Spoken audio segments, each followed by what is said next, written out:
né, continuando a questão da avaliação eleitoral. Como eu falei, qualquer avaliação, na nossa visão, aqui tem que ter a qualificação, a restrição de saber se o que foi anunciado pelo TSE do Barroso, e a apuração, totalização foi centralizada em Brasília, dessa vez, se isso corresponde efetivamente a que as pessoas digitaram. Isso já é um senão enorme. Mas aí, olhando em cima disso, mesmo com esse senão, não há como, então, vamos partir da suposição de que isso corresponda à realidade. Não há como alguém pretender que tenha havido uma grande vitória da esquerda, mas isso é análise quantitativa, muito bem representada por esse mapa de São Paulo. Aqui se falava de São Paulo, né, antes de cair. O Bruno Covas ganhou em todas as sessões eleitorais. Na verdade, piorou em relação a 2016, porque ao menos em 2016 a Marta Suplicy, tudo bem, estava disputando pelo MDB, mas é o voto popular. Ela conseguiu ganhar em 2 sessões aqui na Zona Sul, uma das áreas mais carentes da cidade. Esse ano não teve para ninguém, o Bruno Covas ganhou em todas, já mostrando que é muito difícil a tarefa do Guilherme Boulos. O segundo turno ainda mais, porque somando os votos na direita, né, então o Celso Russomano e boa parte do eleitorado de Márcio França, ele vai, enfim, o teto do voto do Boulos parece ser mais baixo, estou dizendo que é destino, mas a largada não é favorável. Né? Então você tem isso. Aí, depois, aqui, a quebra, ó, os partidos que mais ganharam não dá para aumentar aqui, não dá para aumentar. Olha só, você vê MDB, mais elegeu prefeitos, PP, PSD, PSDB, DEM, PL, aí só depois aparece PDT, depois PSB, aí PTB, Republicanos, aí depois aparece PT com 174 prefeitos, cidadania, tarará, e lá nos últimos, lá a PCdoB, 45 e tal. Aí você fala, mas isso aí é grotões, né? O pessoal, número de prefeitura não quer dizer nada. Bom, vamos então para o número de habitantes governados. Aí você vê PSD em primeiro, 9,45% da população brasileira quando PSD, aí depois MDB com 8, PSDB com 7, DEM com 7, PP com 7, PL com 4. Até agora não chegamos a um partido de esquerda. Aí depois PDT com 3, aí PSB com 2, aí Republicano, o PT, óbvio, está participando de 15 segundo turnos. Aliás, eu vi o PT comemorando isso. Estamos em 15 segundo turnos e tal. Tem que ver a perspectiva de vencer nesses 15 segundo turnos. Então vamos aguardar o segundo turno efetivo. Mas você vê aqui, em princípio, ali no primeiro, o PT vai governar 1,35% da população brasileira. PCdoB, então, 0,50%. O PSOL, Nildo Orix, tudo bem, pode mudar com a cidade de São Paulo, mas, como a gente falou aqui, é bem difícil. Mas o PSOL, saindo do primeiro turno, governa 0,02% da população brasileira. E eu publiquei isso aqui, gente, eu não tinha visto ainda o spin, né, a falsificação, o pessoal torcendo a história. Mas eu supus que alguém ia fazer isso por absurdo. Mas não é que foi, ó. Então aqui você vê vereadores também foi uma lavada e tal. Aí você vê a ênfase nada representativa do campo amostral Brasil, das candidaturas aí de identitários, né? Mas quem viu assim a mídia ninja achou que a bancada inteira das câmaras de vereadores Brasil afora foi o pessoal identitário, né? Uma só e tal, mas foi tão massificado isso que na bolha o pessoal acha que a gente viu uma revolução identitária no último domingo, onde é o caso, né? Então, por que essa ênfase não representativa? Mas como eu falei, alguém vai defender que a esquerda saiu bem no domingo? Tem quem faça isso pagando bem, mal nenhum tem. TV 171 ontem, bom dia 171. Esquerda sai mais forte do primeiro turno. Pagando bem, mal nenhum tem ali, Goritz. Olha só, sobre esse tema, eu vou ter mais uns 20 minutos aqui, Ron, mas eu queria mencionar algo que é fundamental. O número de mulheres eleitas pela direita no Brasil foi provavelmente o mais alto em muito tempo.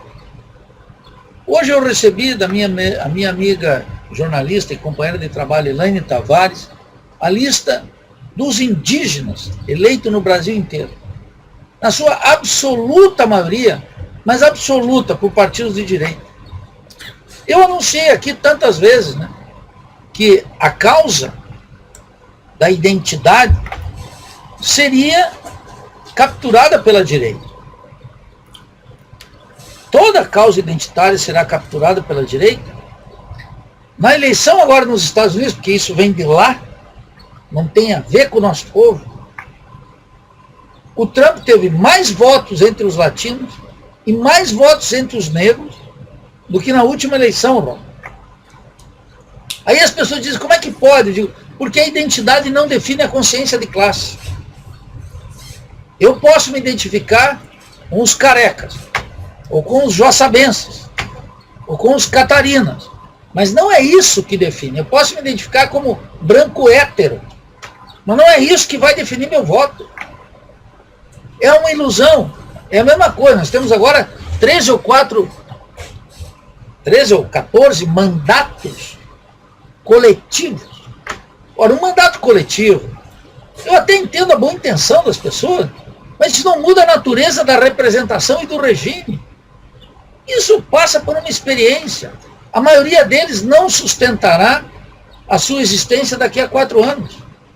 Como nós já tivemos outras ondas. Então, o que eu luto? Para que as pessoas não se submetam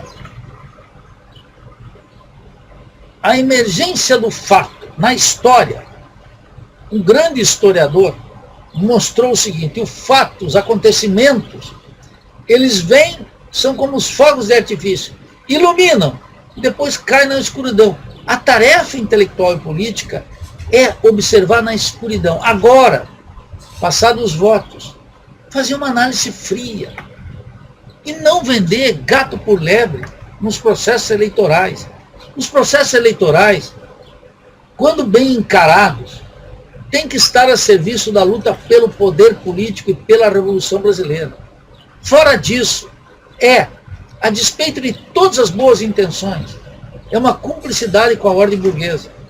É o papel coadjuvante que a burguesia, de bom grado, oferece para nós. E que nós temos que renunciar, discutindo o essencial, não pegando a pauta da direita, instrumentalizando a nossa vocação pelo poder, estabelecendo o nosso programa radical de transformações. Radicais quer dizer o seguinte: aquilo que vai tocar na propriedade, no poder político, no prestígio social. A esquerda não pode praticar a digestão moral da pobreza. A esquerda não pode ser o espírito crítico de uma república apodrecida.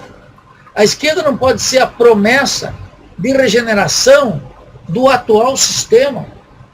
Uma esquerda que nós não temos, mas que a realidade está pedindo.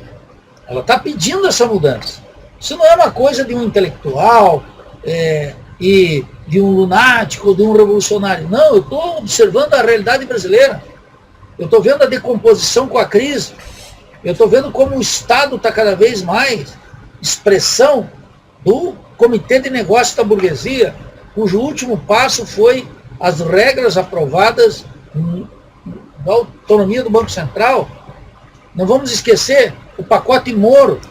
Não vamos esquecer as indicações para o Supremo Tribunal Federal. Não vamos esquecer não tocar no poder monopólico da mídia.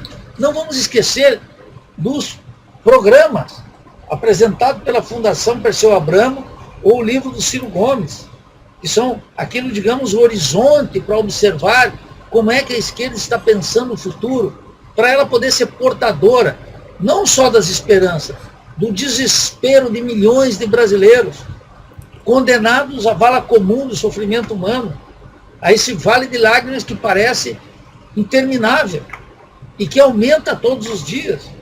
Então, uma esquerda que não seja portadora da iracúndia, da indignação, não só moral, mas da fibra de tocar as questões centrais do Estado, da economia, do domínio político e da cultura, é uma esquerda que nunca terá, eu afirmo categoricamente aqui, nunca terá a confiança majoritária do nosso povo. Nós partimos aqui de algo fundamental. Quando eu digo que tem um fracasso histórico do petismo e a responsabilidade do Lula, da Dilma, dos presidentes do PT, dos ministros de Justiça, como Cardoso e toda essa gente que o Rômulo aqui acompanha há mais tempo, é que vocês acham que o povo fica olhando para isso e acredita nisso? É claro que não. O burocrata de partido fica contabilizando quantos votos tivemos em 2016. Então o PT e o PDT baixaram 5,43, 6,28, etc. E já fazendo contas alegres para 2022. Não entendendo que nós estamos no meio da crise capitalista mundial. que nós estamos numa crise violentíssima no Brasil, que enquanto os mandatos coletivos estavam feitos, o Paulo Guedes estava tramando um mega projeto de transformação junto com o Rodrigo Maia, que reelegeu seu papaizinho lá na Câmara de Vereadores do Rio de Janeiro, como um dos mais votados. Percebe?